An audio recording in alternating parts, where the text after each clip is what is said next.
Hey everyone, welcome back to my channel, and this lesson is going to be about IELTS writing task 1 for the academic test. Now, I'd also published a GT lesson last week. I hope you checked that out, but if you haven't, just check the suggestions and you will find the lessons there. Now, if you want to look at more such free lessons, you're free to check out this playlist that says detailed masterclasses, or you can also check IELTS Daily. That's the playlist where I publish my lessons every day. Now, this lesson is specifically about writing task 1 for an academic test taker. Now, let me quickly get started with the definition of IELTS writing task 1 for an academic student. Any academic student receives a graph that looks like this.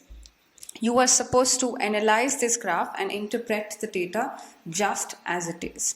What you're not required to do, though, is to give opinions on why a certain number is high or low, or what can be done to increase that number. So no personal suggestions, just interpreting the data is more than enough, right?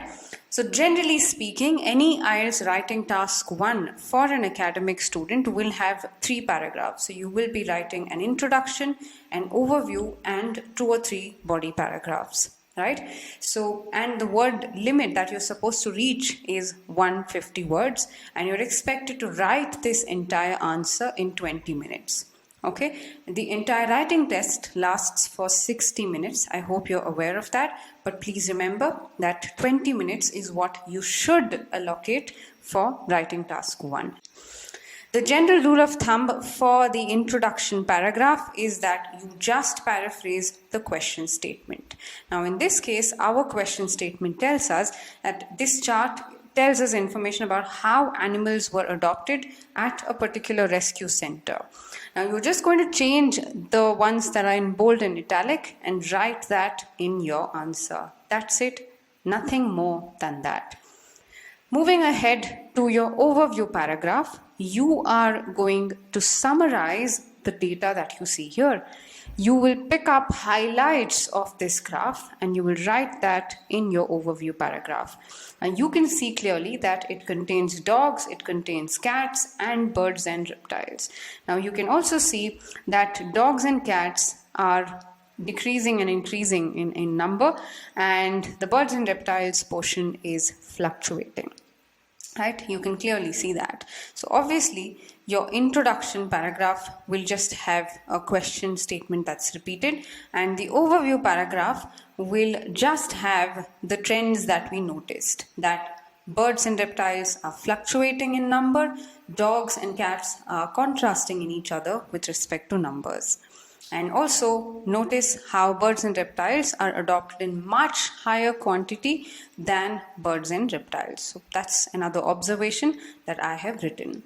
Again, general rule of thumb for overview is that you do not mention any specific value from the graph in your overview paragraphs. You will only mention the trends, right? That's with overview now. Moving ahead to splitting your body paragraphs. Now, this is where your logic comes into picture.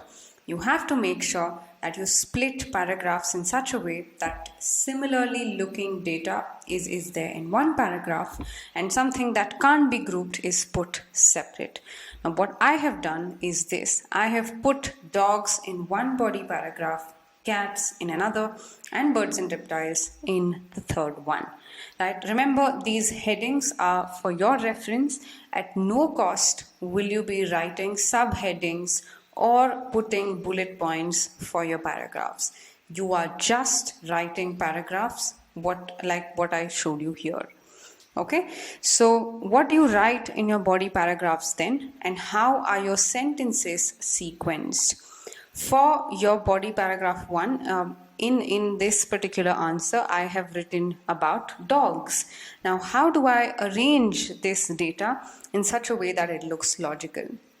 What I have written is, I have started out with 1990 and then moved on to 1996 and then ended the paragraph with talking about 2000. With cats, I started with again 1990 and then I moved on to 96 because that's when, or 94 because that's when cats became the highest adopted animal. Now then I wrote 1998 and 2000. So look at how I have written my body paragraph. So if you can see, there's 94 here and I've written about 96 here, because until that point I can only see that the data is steadily falling or steadily rising. You do not have to really write every data point that you see here. And this is true for a bar graph or a line graph. Okay, for a pie chart, of course, you have to write all the data. Okay, so anyway, moving ahead to this answer, this is how my answer looks like for dogs and for cats. And here is where you will mention specific data points. About birds and reptiles, now this data is fluctuating in number, so I might want to group data that is the same. So 90 and 96 looks the same, 92 and 98 looks the same, and 94 and 2000 looks the same. Now what I am doing is I'm not approximating it to the nearest data label. I am approximating it to the actual nearest value. So in this case, the actual nearest value is around 120 or 90 or 100.